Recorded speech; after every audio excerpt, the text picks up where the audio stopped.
अमृतत्वाय धीमसे जातायस्यमानाञ्चाम्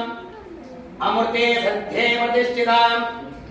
अतर्वृतं मे गोपायाम् तसमन्नमहायिषे अदब्धायोषे तदनो अविषन्नप्यदङ्कृणो शिग्गुश्वशुन्मे गोपायाम् ॐ नमो व्रातवतये नमो गणपतये